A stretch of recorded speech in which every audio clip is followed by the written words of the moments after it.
when they return to face-to-face classes, they haven't been like following the classes like they were supposed to because of these connectivity problems that I told you. And well, then it's when I actually have the idea like what's happening in basic education. I knew that Aprendizajes Clave stated that kindergarten teachers have to teach English since 3rd grade, like I said, but was that happening really in our context? Were the teachers doing that? I mean, so that's when I actually had the idea and I was like, okay, let's go and research about that. So they are sent to these practice periods every semester, like 2 times I think, on 6th semester. So I asked them to take, to have some observation and to conduct some interviews to kindergarten schools, okay, where they were practicing. All right. So how did we come up with this idea? Well, it was complicated. First of all, like I said, all the ideas came from the 2018 curriculum, even if they were basic education and normal curriculum too. I think this is like, I forgot about it. Okay, and there was a curricular gap. What happens? What is a curricular gap?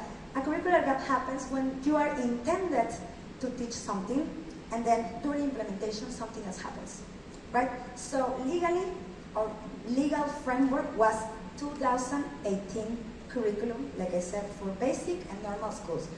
But in basic education, that was not happening, right? You're going to see the results in a moment. So that was not happening. So why were the teachers not doing what they were supposed to do? So that's where we intended to clarify first. And then two, I wanted to have my students to do what the teachers weren't doing in English, especially if they were being trained in English speaking or in English abilities, right? So after that, I could also observe the students' lack of motivation. You know, they were coming back to school. Most of them have anxiety and depression problems through the pandemic. So they were like not motivated. As they started, this group, especially this generation, that when I carry out my investigation, they were in 2nd semester when pandemic started. So they have never been, for 2nd semester, they have never been into a face-to-face classroom practicing.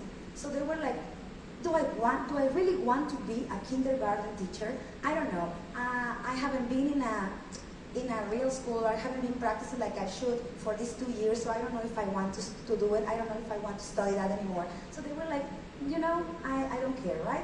So some of the teachers, they're not, I mean, I think those teachers exist everywhere. Some of the teachers were not actually teaching as they should be. They weren't doing their job, they weren't engaging students. That was another problem. So students were lacking confidence, like, all right, I have been here, I'm about to graduate, but I don't really know how to teach. Am I going to be able to do it? And then when I proposed the idea of teaching English, they were like, I don't know if I can do it. I have a very basic level. I know some words, my pronunciation is not the best. But I also taught them how to do it with this very limited amount of knowledge. And for teaching in kindergarten, actually I told them, you don't have to know everything. You just have to be like 1 level, maybe, or 2 above the level of the kids. And of course, we knew the kids were basically in zeros, right? So I'm going to show you the results of the first. This is the observation script. So I sent my students, the questions are in Spanish, because this observation was some set of questions that I sent my students and they took to their classrooms, to the practice classrooms. So they actually found out, like, and they observed like yes or no. They wrote yes or no if they observed the following items. Like, for example, se observan objetos etiquetados con nombre en inglés dentro del salón. So out of 55 students, only 5% of them observed that. Then, for the second question, se cuenta con material didáctico que promueve la enseñanza del inglés, and only 13% of them, they told me like they had, you know, maybe some books, some memory card games, or things like that inside the classroom. And then, los niños expresan alguna idea o palabra en inglés. In here, it was very interesting, right? Kids are actually exposed to English. They know words as minimum or basic. They are like, yes, some colors maybe because they watch TV or TV series or cartoons where they actually propose the use of English. So 55% of my students actually observed that they use like high five or these expressions, you know, like yes, or some words that kids actually will show or will express during the observation periods. And then the next question is, ¿él o la docente incorpora palabras en inglés en sus actividades? So in that answer we have no one of them were doing that. So then we wanted to know about the teachers. So we interviewed the teachers, okay, the tutor teachers, and we asked them, like, ¿se está implementando el plan de estudios 2018 en cuanto a la enseñanza del inglés? And all of them, in those cases, replied no. Okay, so it's like I told you, it's like something that is legally approved, it's in there, everybody knows aprendizaje clave, but Inglés was like, I'm choosing not to see it, right? So, then the next question was like, ¿por qué no se le está dando seguimiento al plan de estudios 2018? There were a variety of answers in that case, but the most important ones were like,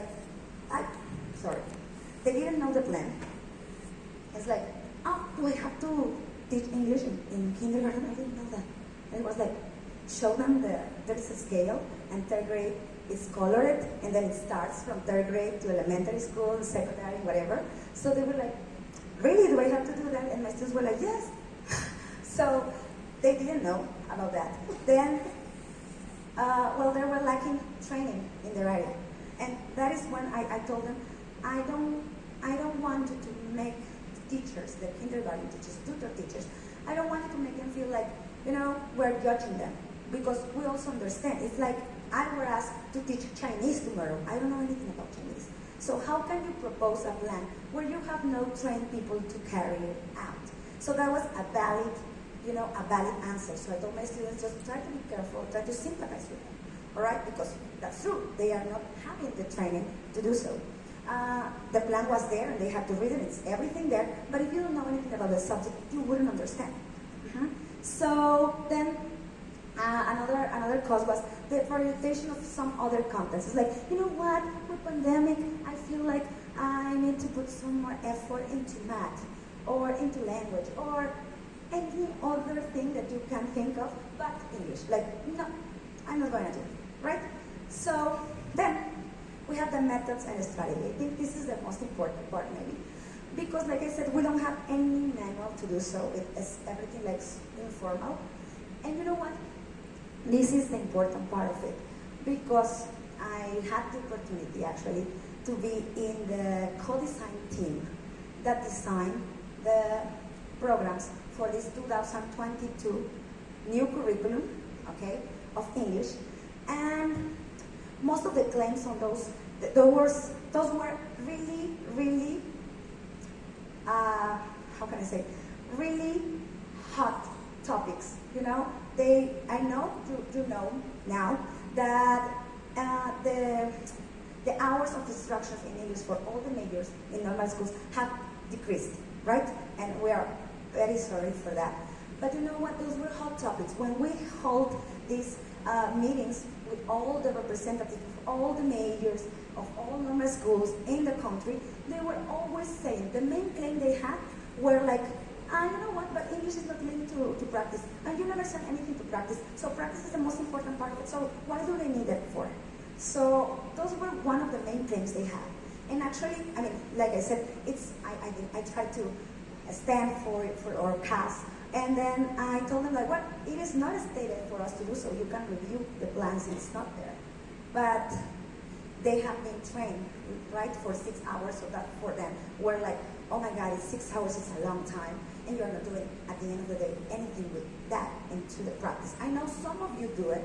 Some of our co-workers that actually try to help us, they say like, well, in my school they do, in my school they do, but most of us don't do it, or we don't have it in a, how do you say, in a planned way, in a structured form. So I wanted to do that.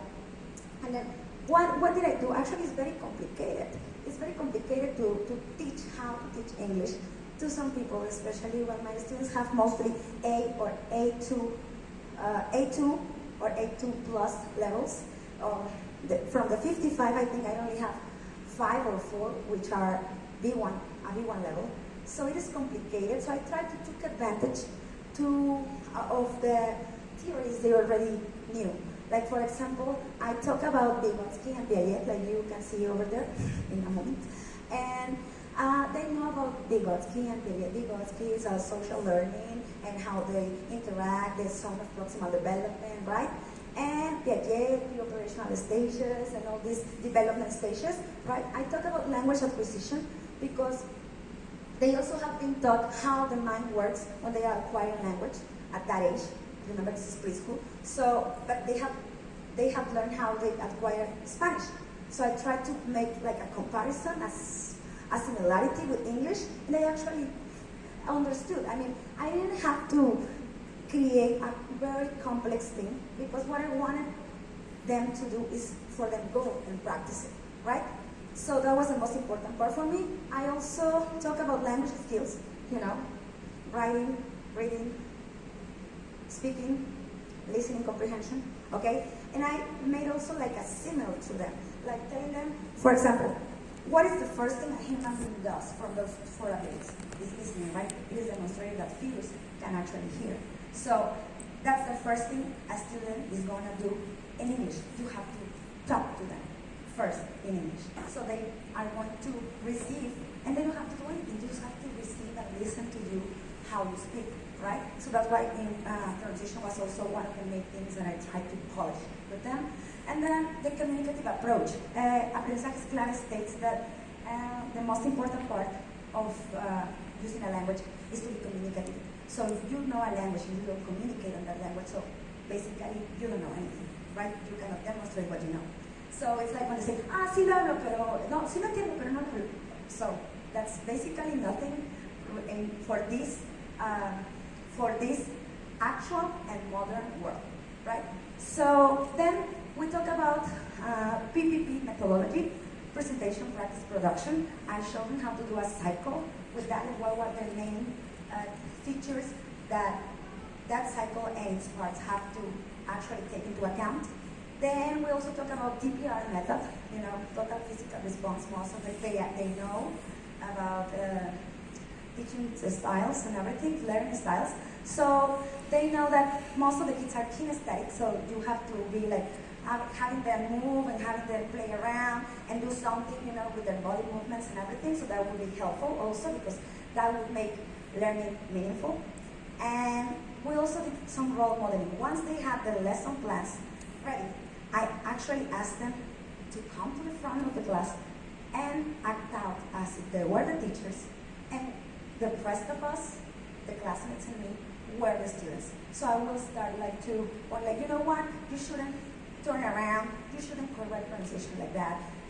You have to be like, you have to be bubbly and to make some, some emphasis on some words. Maybe you have to stress this a little bit more, you have to make them repeat a little bit more.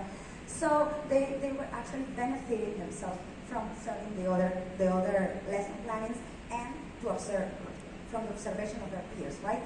And also we explore and we read Aprendizajes Clave, and we saw some videos from Aprende en Casa. Do you remember that when we were online or in distance learning, they had these TV shows, okay, where they actually broadcasted some lessons for all of the schools in basic education, for all of the levels, in basic education. So they have some, and you can look for those in YouTube, they have some classes, English classes for kindergarten students. So, and they were actually nice. They were also doing all these things that I have talked to you about, that they were trying to make the kids repeat, to make the kids communicate with 1 or 2 words, with chunks, like, how are you? They would teach them like lexical sets, greetings, farewells,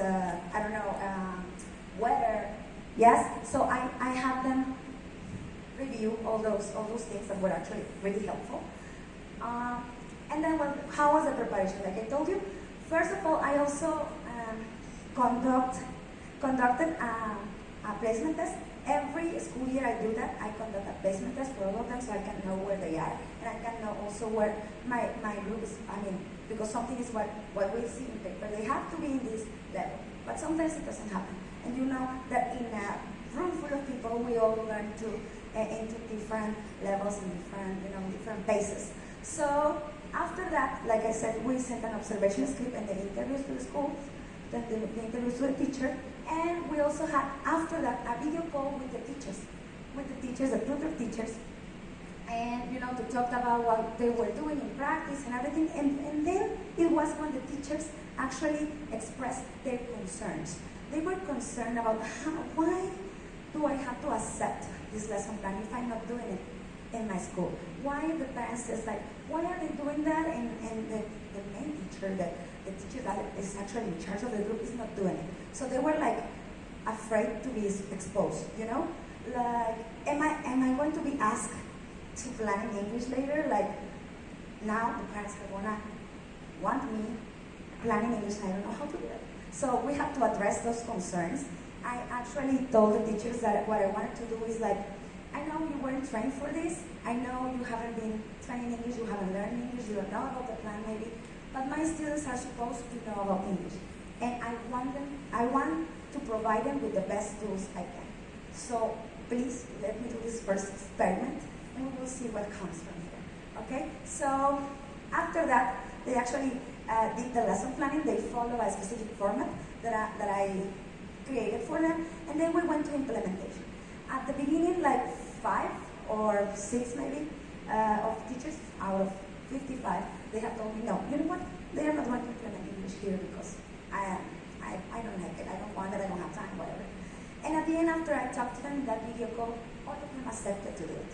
So that was a breakthrough for me, right? So they had given me the confidence to do so, so I was actually committed to make it work, right? And my intention was only to have this implementation of the lesson plan in one of the practice periods. There are 2 in 6 semesters.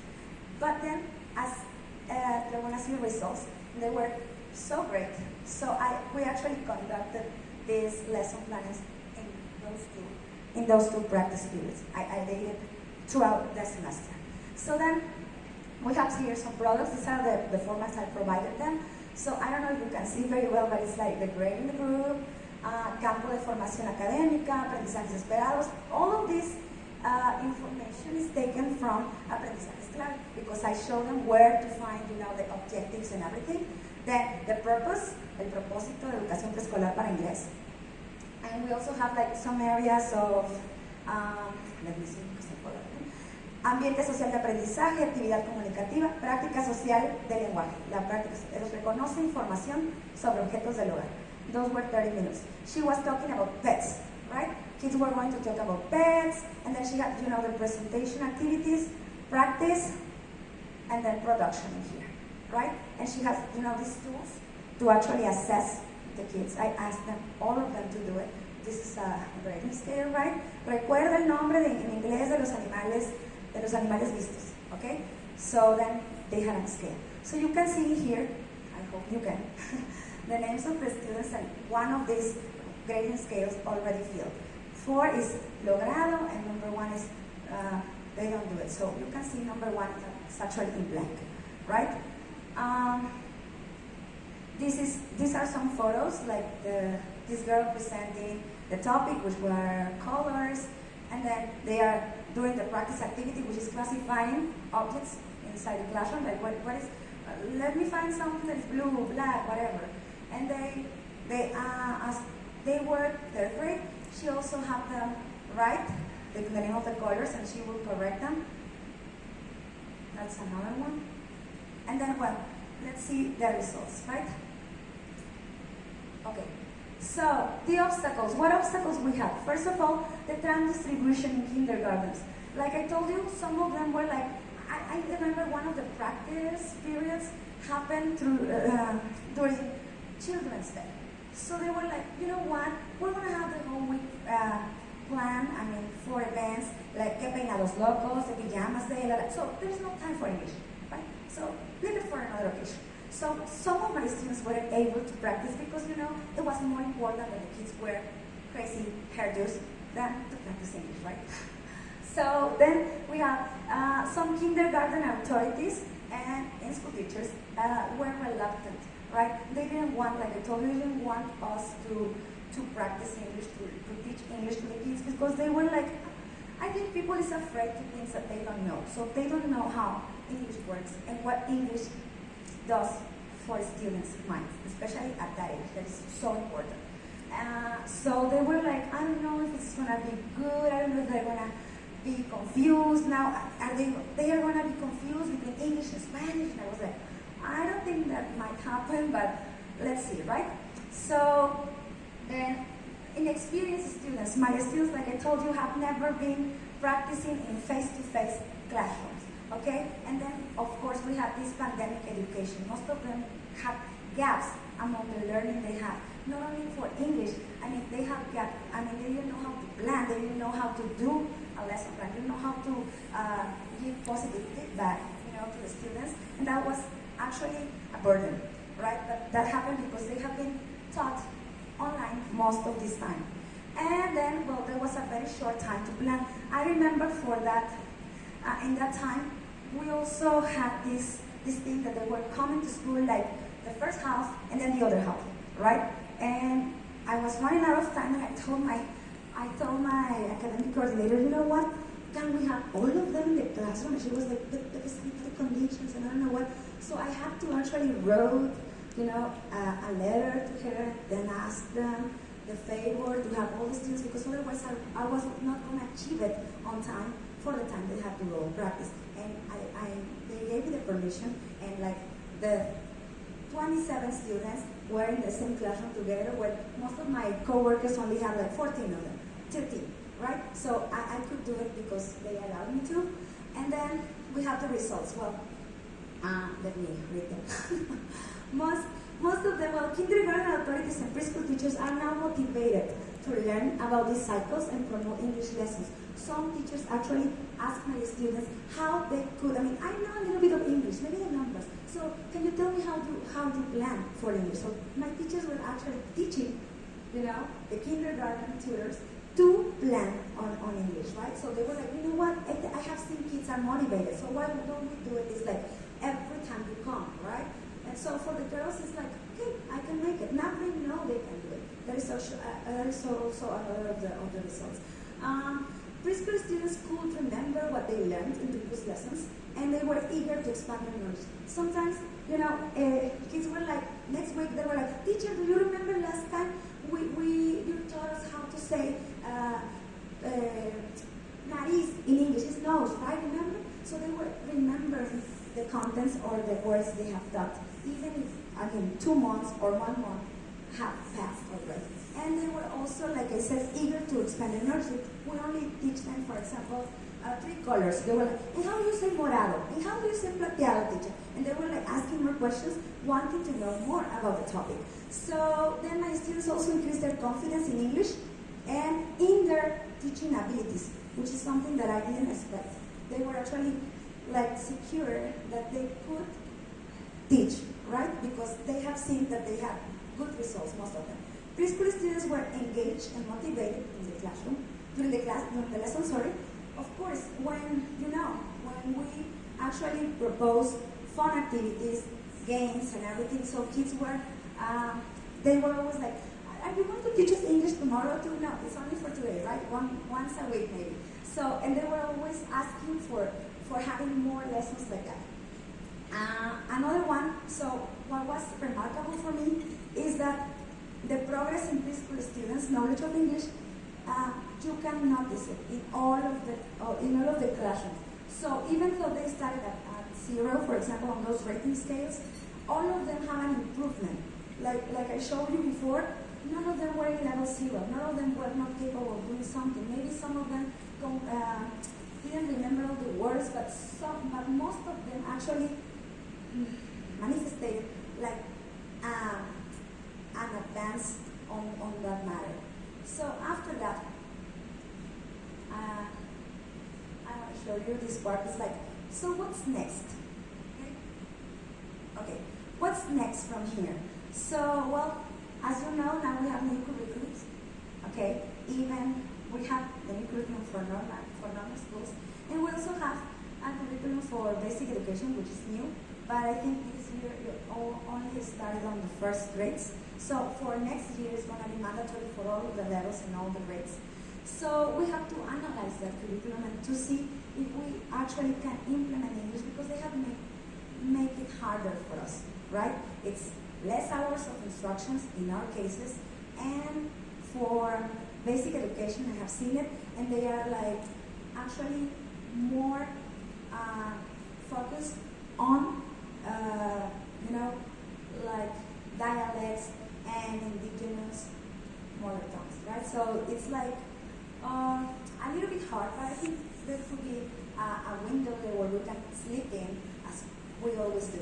Then, well, in the case for Normales TEFL methodology, like I said, none of the plans provides us with a plan for our students to actually teach English, because they are not intended to do so now. And upgrade English levels, that's the case for my school, because like I told you, most of the students are in a very basic level. And I also have to strengthen my students' teaching abilities. I have noticed during these observation periods, I wasn't able to observe all of my 55 students in 1 week.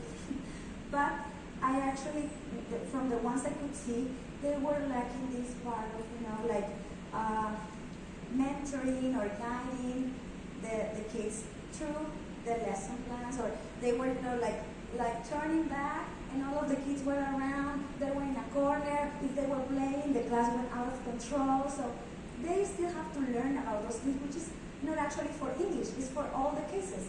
But I mean, they still have to do so, because like I told you, this is a pandemic taught generation. So it has been really hard for them, right? But I think they gained confidence, which actually was really, really helpful for me.